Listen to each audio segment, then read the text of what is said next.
Rob Pincus here. It's still National Shooting Sports Month, and today I have absolutely one of my prized possessions in my collection. And I say that in the way of this is a real collectible. This is a gun that firearms aficionados might know about, particularly if they're from the single action fan club, single action 45s, 1911 style guns.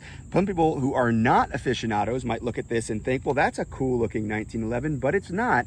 This is a Smith Wesson Performance Center 945, and it's a very early version of it. And aficionados will tell you this is not a 1911, and there's some obvious things. If you start looking at it, you can see that it is not exactly the same. You look at the front, not exactly the same as far as the bushing goes. You look at the outside and you see an external extractor, which a lot of people think that the gun should have had. I think Browning, is that true? Browning originally wanted an external extractor? I feel like maybe that's true. But anyway, not being a 1911 aficionado particularly, but definitely having gone through my phases and stages back in the 80s and 90s of thinking they were the coolest thing in the world. Very early 90s anyway. I was really proud to get this in my collection. Now, of course, anybody who's a shooter probably knows about the Performance Center, and the Performance Center, especially back in the day, just had the greatest reputation for turning out nothing but awesome guns. And that was true for the semi-automatic guns, as well as, of course, the revolvers that they really are appreciated for, probably more than the semi-autos. But I have two Performance Center guns. I don't know that I'll get to my other Performance Center gun in this series. Maybe I'll show it off at some other time. I'm kind of surprised. I've mentioned this gun a lot, and I know I've posted some pictures of it over the years, but I don't think I've ever done a video with it. It's really, like I said, it's cool. It's a proprietary design. It's very unique.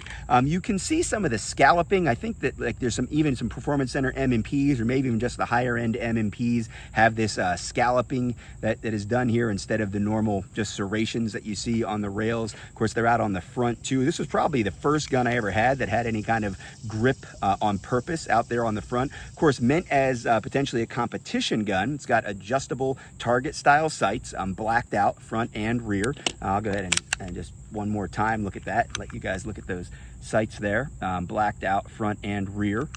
Really good for precision, really good against white targets, but not so good, you know, as far as a defensive gun. I wouldn't have wanted to carry this gun. Of course, full-length recoil guide rod, not surprising. A lightened trigger. It is adjustable. You see the set screw in there, so it's adjustable for your pre-travel, over-travel stuff. It does have an oversized magazine release, and the magazines are interesting too. The magazines are actually marked like warning, 945 Performance Center only. I don't know what happens if you try to use these 8-round magazines in a regular 1911, but I've never had to try to do that because my regular 1911s have regular 1911 mags. But again, one of the sweetest guns I've got. I also really like the way that these panels are done. The checkering is awesome. People who look at this might be at home saying, you know, that kind of looks dirty, Rob. Have you been shooting it? Nope, I haven't shot it, but it is dirty, because most of my guns are used. Even something like this, which I know is a collectible and I know would be absolutely immaculate in a lot of shooters' hands. It's not in mine. It's not, whether it's been in a safe or in a box or in a closet or wherever it's been over the years. It definitely was, you know, rode hard and put away wet, as they say. I threw a little oil on it just to make sure that it was going to run, because I wouldn't want it to embarrass itself. I wouldn't want to embarrass it or the Performance Center by not having it run really well here on this video. Let's go ahead and put some rounds out. Got a little red circle to shoot at. Oh, you know, I better put my eye protection on, or the internet will get mad at me in the comments. Crazy. Such an easy shooter.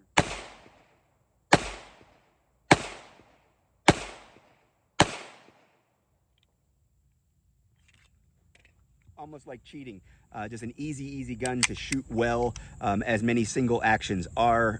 This one just fits my hand particularly well. Obviously, it's got the extended beaver tail. It's got ambidextrous controls. It's got kind of every upgrade you could want in a beautiful stainless steel 1911 style, but not 1911 Smith Wesson Performance Center 945. Happy to bring this out and show it off to you guys, and let you maybe learn about it for the first time or get my opinions on it as part of National Shooting Sports Month. If there's something in particular you're wondering, do I have it in my collection? Rob, do you have something like this? Or maybe you've seen a picture I've posted in the past, or something I did use in a Personal Defense Network video or something at some point. You're like, hey, Rob, I saw you use this gun on a TV show. Was that yours? Do you have it? Love to hear your thoughts on it. Throw that in the comments. Let me know what you're doing to celebrate National Shooting Sports Month. I hope you are. I hope you're getting to the range, and maybe this series has inspired you. If you haven't seen the other videos, check them out at my YouTube channel.